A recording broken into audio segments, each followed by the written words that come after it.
Hello everyone. आज की class हमारी है इनहेलेशनल एनेस्थेटिक एजेंट्स की। तो ये वो एनेस्थेटिक एजेंट्स होते हैं जिनको हम अपने नोज़ के थ्रू इनहेल करके एनेस्थीसिया पेशेंट को देते हैं ना। देखते हैं हम लोग इनहेलेशनल एनेस्थेटिक एजेंट इंट्रोडक्शन से स्टार्ट करते हैं। आईवी एनेस्थीसिया जो यूज़ होता है इंड्यूस करने के लिए। इनहेलेशनल एनेस्थीसिया क्या होता है? जो एनेस्थीसिया को मेंटेन करता है। तो मतलब एक बार जब हम आईवी दे देते हैं ड्रग्स पेशेंट को तो पेशेंट एनेस्थेटाइज्ड हो जाता है। फिर उसके बाद वही एनेस्थीसिया मेंटेन करने के लिए हमको कौन सा एजेंट यूज़ करना पड़ता है? Inhalational anaesthetic agent. ठीक। जो आईवी एनेस्थीसिया होता है वो हम लोग देते हैं मिलीग्राम पर केजी या माइक्रोग्राम पर केजी। मतलब पर केजी का मतलब जो पेशेंट का वेट होता है उसी के अकॉर्डिंग मिलीग्राम में या माइक्रोग्राम में डोज उसकी रहती है। बट जो हमारा इनहेलेशनल एनेस्थेटिक एजेंट होता है वो परसेंटेज ऑफ वॉल्यूम में प्रेजेंट रहता है ना। जैसे कि कितना परसेंटेज, 66% या 80% या 20%। फॉर एग्ज़ाम्पल हमारे पास ऑक्सीजन चल रही है 2 लीटर पर मिनट, है ना, और हमारे पास नाइट्रस ऑक्साइड है। नाइट्रस ऑक्साइड भी हमारा इनहेलेशनल एनेस्थेटिक एजेंट में आता है ना। वो 4 लीटर पर मिनट चल रही है। तो कंसंट्रेशन कितनी हो गई हमारी नाइट्रस ऑक्साइड की? 66%, है ना। वो आप कैलकुलेट, ये फार्मूला है, उससे कैलकुलेट कर लेंगे। तो इसी तरह हम लोग जो इनहेलेशनल एनेस्थेटिक एजेंट होते हैं वो जब भी हम किसी पेशेंट को देते हैं मतलब मेंटेन करने के लिए एनेस्थीसिया, वो परसेंटेज में देते हैं। जो एयर चल रही है मतलब पेशेंट को वेंटिलेटर के थ्रू जो ऑक्सीजन दी जाती है उसमें कुछ परसेंटेज हम इनहेलेशनल एनेस्थेटिक एजेंट का भी डाल देते हैं ना। हिस्ट्री ऑफ एनेस्थीसिया में देख लेते हैं। सबसे पहले बेसिक कॉन्सेप्ट जान लेते हैं। ये जो एल्वोलाई होती हैं मतलब है तो हमारे पास इनहेलेशनल एनेस्थेटिक एजेंट ही ना। तो जहाँ पर भी जाएगा हमारे लंग्स के थ्रू एल्वोलाई से, एल्वोलाई के बाद जहाँ पर वहाँ जो गैसियस एक्सचेंज होता है ब्लड कोएफिशिएंट के थ्रू, फिर वो ब्लड कहाँ पहुँचता है? हमारा ब्रेन तक। तो उसी तरह ये एनेस्थेटिक एजेंट काम करते हैं ना। मैक क्या होता है? Minimal alveolar concentration. It is defined as a concentration at 1 atmosphere of anesthetic in alveoli that is required to produce immobility in 50% of adult patients subjected to a surgical incision. MAC क्या होता है? Mac जान लेते हैं। जब हम 1 ATM पर मतलब प्रेशर कितना हो? 1 ATM, है ना। और जो एनेस्थेटिक होती है, एनेस्थेटिक गैसेस का प्रेशर कितना हो? 1 ATM। और जब वही एनेस्थेटिक एजेंट एल्वोलाई में जाती हैं तो अराउंड 50% अडल्ट पेशेंट में देखा जाएगा कि अगर इमोबिलिटी आ रही है मतलब पेशेंट हमारे इमोबिलाइज हो जा रहे हैं, वो पेशेंट किस लिए? सर्जिकल इंसिजन के लिए, है ना। सर्जिकल इंसिजन देते हैं और वो पेशेंट बिल्कुल इमोबिलाइज हो जाते हैं मतलब पेशेंट बिल्कुल भी हिलता नहीं है। तो वही हम उसकी मैक वैल्यू बना देते हैं। MAC is important to compare the potencies of various inhalational anaesthetic agent. MAC इसलिए इम्पॉर्टेंट है कि वेरियस जो भी अदर गैसेज हैं उनकी पोटेंसी कितनी है, मतलब कितना एफिशिएंट है, वो कितने अच्छे से काम करती हैं। 1.2 से 1.3 मैक प्रिवेंट करता है मूवमेंट में 95% पेशेंट्स। अगर किसी भी गैस की मैक वैल्यू 1.2 से 1.3 के बीच में आ रही है तो वो 95% पेशेंट में इमोबिलाइज हो जाती है वो किसी को जो भी इनहेलेशनल एनेस्थेटिक एजेंट होता है। कि मतलब उसका मतलब ये है 100 में से अगर 100 लोगों को दे रहे हैं तो उसमें से 95% मतलब 95 पेशेंट हमारे इमोबिलाइज हो जाते हैं ना। ये मैक होता है। मैक वैल्यू सबकी जान लेते हैं। नाइट्रस ऑक्साइड की सबसे ज़्यादा होती है मैक वैल्यू, मतलब 105% मैक वैल्यू होती है। कि अगर हम 105 पेशेंट्स को दे रहे हैं तो सारे के सारे हमारे वो हो जाएंगे। हेलोथीन की 0.75% होती है, आइसोप की 1.16% होती है, यूफ्लोरिन की 1.68%, सीवो की 2%, डेस की 6%। तो ये सबकी एक एक गैस की मैक वैल्यू है। Nitrous oxide alone is unable to produce adequate anaesthesia required high concentration. जो नाइट्रस ऑक्साइड होती है वो अलोन कभी भी मतलब अकेले एक एनेस्थेटिक एजेंट की तरह नहीं काम कर सकती। उसको अकेले काम करने के लिए बहुत ही हाई कंसनट्रेशन की रिक्वायरमेंट रहेगी। ये देख लेते हैं पाथवे ऑक्सीजन ब्रेन का। ये हमारा एनेस्थीसिया वर्क स्टेशन है ना, जिसे एनेस्थीसिया गैस मशीन कहते हैं। इसी के पीछे ये देखिए दो हमारे पास छोटे छोटे, मैं दिखा दे रहा हूँ, ये 2 वेपराइज़र होते हैं, है ना। और इसके पीछे सिलेंडर यहाँ पर कनेक्ट रहते हैं इस मशीन के पीछे नाइट्रस ऑक्साइड और ऑक्सीजन के। फिर ये जो पाइप है हमारा, ये सर्किट है। इस सर्किट के थ्रू हम लोग यहाँ पर हम पेशेंट को ईटी ट्यूब पड़ी रहती है उसी से जोड़ देते हैं सर्किट। अब वो इंडोट्रैकियल ट्यूब ट्रैकिया में जा कर के लंग्स में अपना ऑक्सीजन और जितने भी एनेस्थेटिक एजेंट्स हैं वो सब प्रोवाइड करते रहते हैं, और इसी तरह ये सारा काम चलता रहता है। फिर जान लेते हैं characteristics of an ideal anaesthetic, है ना। जो आइडियल एनेस्थेटिक होता है उसकी क्या क्या कैरेक्टरिस्टिक होनी चाहिए। सबसे पहला रैपिड एंड प्लीजेंट इंडक्शन। ऐसा होना चाहिए कि वो तुरंत, रैपिड का मतलब है ऑनसेट, उसका onset of action within few minutes में होना चाहिए, कि बस पेशेंट को इन्हेलेशन दिया, मतलब गैस सूंघा रहे हैं और तुरंत उसका इफेक्ट होना स्टार्ट हो जाए। अब प्लीजेंट होना चाहिए, मतलब जो उसकी स्मेल होनी चाहिए वो थोड़ी प्लीजेंट होनी चाहिए, ना कि पंजेंट। प्लीजेंट पंजेंट का मतलब है सुगंधित और गंधित, है ना। तो थोड़ी अच्छी रहेगी तो पेशेंट आराम से उसको इनहेल करेगा, उसको दिक्कत नहीं होगी प्रॉपर, और फिर अच्छे से उसका इफेक्ट आ जाएगा ऑन सेट, है ना। फिर दूसरा क्या है, rapid changes in the depth of anaesthesia. Depth of anaesthesia बेटा होता है हमारा कि कितना हमारा पेशेंट इमोबिलाइज हो गया है। डेप्थ ऑफ एनेस्थीसिया का मतलब होता है कि पेशेंट की इमोबिलिटी कितनी ज़्यादा हो गई है। कोई भी इंसिजन या कोई भी प्रोसीजर करने से पहले पेशेंट हमारा इफ़ एंड बट ना करे, मतलब हाथ पैर थोड़ा सा भी अपनी आई ब्लिंक तक ना करे। मतलब जब पेशेंट एनेस्थेटाइज्ड हो जाता है तो उसकी आँख क्लोज कर दी जाती है। अगर थोड़ा सा भी पेन होता है तो सबसे पहले क्या होता है, हम लोग अपनी आँखों से कुछ रिएक्शन करते हैं ना, तो वो भी ना हो। तो वही जितना ज़्यादा डेप्थ ऑफ एनेस्थीसिया हो गया उतना ज़्यादा पेशेंट इमोबिलाइज रहता है ना, तो उस तुरंत ही रैपिड चेंजेस आ जाए। एडुकेट मसल रिलैक्शन, हमारी सारी मसल्स अच्छे से रिलैक्स हो जाएं।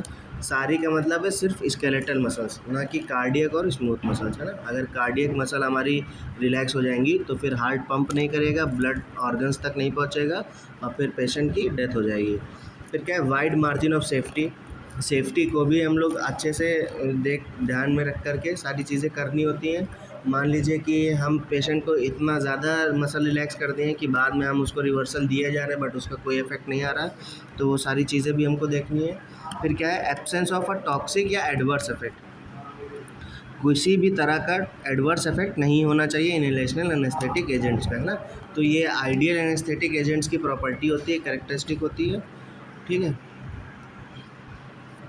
फिर आ जाते हैं हम लोग classification of inhalation anaesthetic agents. तो दो तरह के होते हैं बेटा, पहला है गैसियस, दूसरा है वोलेटाइल लिक्विड, है ना। वोलेटाइल लिक्विड जितने भी होते हैं वो हम लोग वेपराइज़र में रखते हैं, फिर वो लोग वेपराइज होकर के वेपर्स के फॉर्म में इनहेल होता है या लंग्स में जाता है ना। तो गैसियस में तो हमारा अलोन नाइट्रस ऑक्साइड है। दूसरा आ जाते हैं वोलेटाइल लिक्विड में, हमारे पास है ईथर, हेलोथेन, इनफ्लूरेन, आइसोफ्लूरेन, डसफ्लूरेन, सीवोफ्लूरेन, जिनको शॉर्ट फॉर्म में आइसो डस सीवो, है ना, यही बोलते हैं। तो देखते हैं फिर आगे। सबसे पहला क्या है हमारे पास, गैसियस इनहेलेशनल एनेस्थेटिक एजेंट, जिसका नाम है नाइट्रस ऑक्साइड। तो बेटा ये ब्लू कलर के सिलेंडर्स में आते हैं। सिलेंडर के साइज़ आप देख सकते हैं, वेरिएबल होते हैं। तो इसी तरह का सिलेंडर होता है जो एनेस्थीसिया वर्क स्टेशन के पीछे फिट हो जाता है ना। फिर वो नाइट्रस ऑक्साइड हम लोग ऑक्सीजन के साथ पेशेंट को देते रहते हैं। जान लेते हैं physical property of nitrous oxide क्या होती हैं। इसको हम लाफिंग गैस कहते हैं। ये नॉट फ्लेमेबल होती है, मतलब ये आग जलाने में कोई भी मदद नहीं करती है। ये ऑर्डरलेस रहेगी, कलरलेस रहेगी और टेस्टलेस रहेगी, है ना। लाफिंग गैस है बेटा, नॉट फ्लेमेबल है, ऑर्डरलेस मतलब कोई गंध नहीं होगी, कलरलेस कोई कलर नहीं होगा, टेस्टलेस कोई टेस्ट भी नहीं होगा इसका। ये फिजिकल प्रॉपर्टी हो गई नाइट्रस ऑक्साइड की। फार्माकोलॉजी देख लेते हैं। मतलब फार्माकोलॉजी का मतलब होता है what body drugs upon body, है ना। पहला है हमारे पास गुड एनाल्जेसिक, सबसे अच्छी एनाल्जेसिक है हमारे पास। वीक एनेस्थेटिक है, मतलब इसका एनेस्थीसिया का इफेक्ट थोड़ा वीक है। एक्सक्रीटेड वाया लंग्स, ये लंग्स के थ्रू एक्सक्रीट हो जाती है हमारी बॉडी से। और इसकी मैक वैल्यू हम पहले भी पढ़ चुके हैं, 105% होती है। लोअर वाटर सॉल्युबिलिटी होती है, मतलब ये वाटर में कम सॉल्युबल होगी। Not metabolize in the body, ये बॉडी के अंदर मेटाबोलाइज नहीं होती, तो इसीलिए ये लंग्स के थ्रू एक्सक्रीट हो जाती है हमारी बॉडी से। फिर आते हैं बेटा हम लोग ईथर पे, ये हमारा वोलेटाइल लिक्विड है एनेस्थेटिक एजेंट का, है ना। प्रॉपर्टी देख लेते हैं। कलरलेस, हाईली वोलेटाइल और पंजेंट ऑर्डर है। Flammable, explosive, stored in cool area. तो ये बेटा कलरलेस होती है, हाईली वोलेटाइल होती है, पंजेंट ऑर्डर होता है, मतलब थोड़ी सी ख़राब स्मेल रहती है इसकी। फ्लेमेबल रहेगी, फ्लेमेबल है तो उसके साथ एक्सप्लोजिव भी है, तो इसीलिए इसको कूल एरिया में स्टोर किया जाता है। सॉल्युबिलिटी इसकी 12 है, मैक वैल्यू 2 से 3% रहती है इसकी। Ether is an anaesthetic agent, है ना। तो इसके एडवांटेज क्या है? CNS डिप्रेशन कराती है बेटा, मतलब हमारा सेंट्रल नर्वस सिस्टम डिप्रेस करा देगी। एक्सीलेंट मसल रिलैक्सेंट है, मसल रिलैक्सेंट में मतलब मसल रिलैक्सेशन में बहुत अच्छा काम करेगी। Causes surgical anaesthesia, surgical anaesthesia हम लोग इससे करवा सकते हैं। डिसएडवांटेज क्या है? फ्लेमेबल है बेटा, इरिटेट करती है म्यूकस मेम्ब्रेन को, इस ब्रेथ होल्डिंग है मतलब सांस रुक जाती है ज़्यादा देर इसका काम होने से। ये नोजिया और वोमिटिंग इंड्यूस कराती है। कॉन्ट्राइंडिकेशन क्या है? किस पेशेंट में नहीं देना है? रेस्पिरेटरी डिसऑर्डर है किसी को, अस्थमा, COPD, निमोनिया, किसी भी तरह की ब्रोंकाइटिस या टीबी, जितनी भी रेस्पिरेटरी डिसऑर्डर है उनमें नहीं देना है। किडनी और लीवर के डिसीज़ में नहीं देना है क्योंकि ये किडनी और लीवर में जा कर के मेटाबोलाइज होती है। Better agents are available now, so no not use now. तो ईथर से बेटर एजेंट्स अब हमारे पास अवेलेबल हैं तो इसलिए अब इसका यूज़ नहीं करते।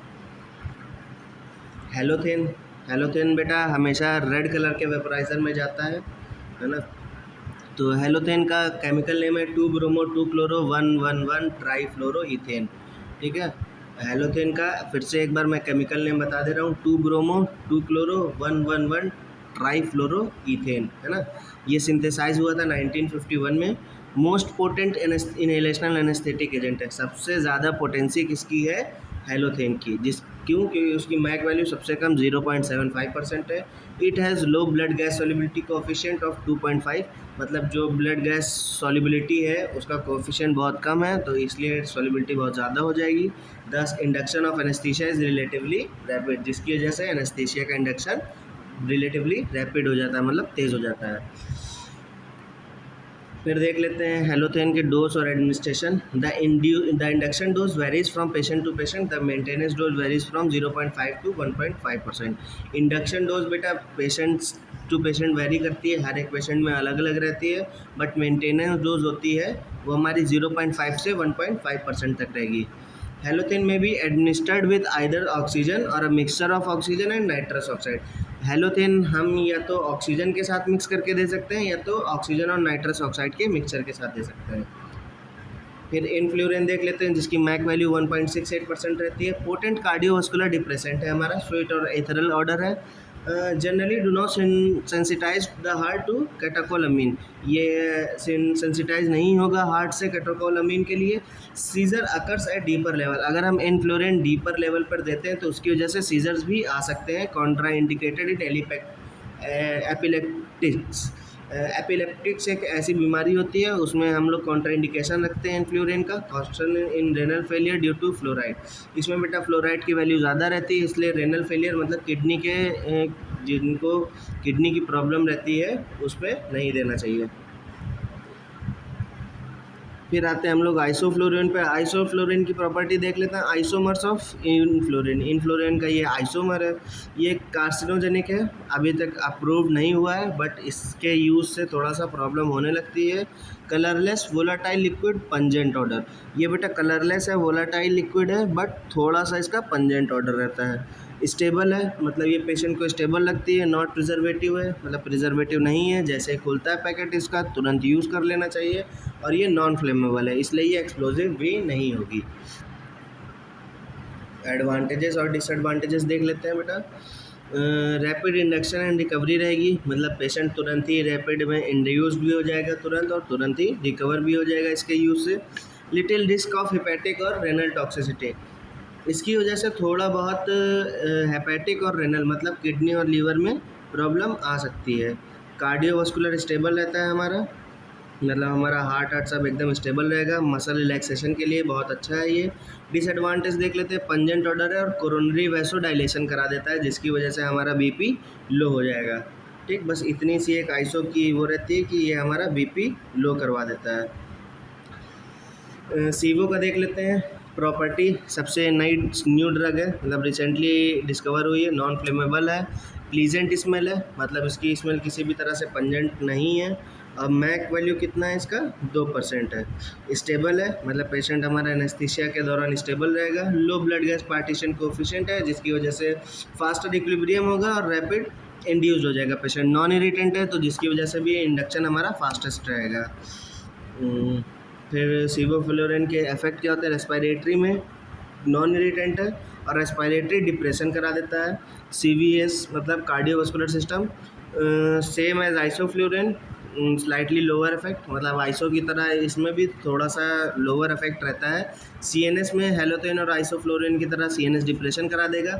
मसल रिलैक्सेंट भी सेम आइसोफ्लोरिन की तरह एडिक्वेट है इसका, है ना, किसी भी तरह का कोई भी प्रॉब्लम नहीं आती इसमें।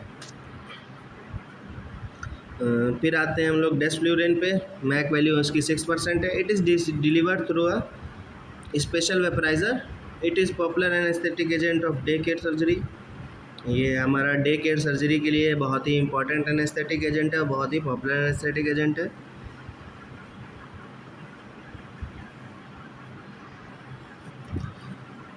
फिर देख लेते हैं induction and recovery is fast. Cognitive motor impairment are short lived, है ना। तो जो इंडक्शन और रिकवरी है ये फास्ट रहेगी। कंजेनाइटिव और मोटर इम्पेयरमेंट बहुत शॉर्ट लिव्ड रहता है। इसका मतलब है जो हमारे मोटर रिस्पॉन्सेज रहते हैं वो शॉर्ट लिव्ड हो जाते हैं, फिर उसकी वजह से वो धीरे धीरे टाइम लेते हैं अपना। फिर it irritate the air passage producing cough and laryngospasm. ये एयर पैसेज में थोड़ी इरिटेशन कॉज करता है, जिसकी वजह से कफ और लेरिंजोस्पाज्म होने के चांसेस बहुत ज़्यादा रहते हैं। फिर ये देख लेते हैं ब्लड गैस कोएफिशिएंट है सबका, ऑयल गैस कोएफिशिएंट है सब। बेटा ऑयल गैस कोएफिशिएंट इतना इंपॉर्टेंट नहीं रहता है, बट ब्लड गैस इंपॉर्टेंट रहता है। हेलोथेन का कितना है 2.3। और ये जो इसके साथ एक नोट्स है हम लोग, हेलोथेन क्या कराता है, एरिथमिया, हेपेटाइटिस और हाइपरथर्मिया। ये हेलोथेन के डिसएडवांटेजेस हैं। इन्फ्लूरेन क्या कराएगा, सीजर और हाइपरथर्मिया। सबकी ये लिखिए, प्लीजेंट है, पंजेंट है, इरिटेंट है ना, मतलब कैसा नेचर है गैस का वो सब है। तो इनफ्लोरिन का 1.9, आइसो का 1.4, सीवो का 0.62, डेस का 0.42, नाइट्रस का 0.47, है ना। तो थैंक यू बेटा, आज की क्लास फिर यहीं पर ख़त्म होती है।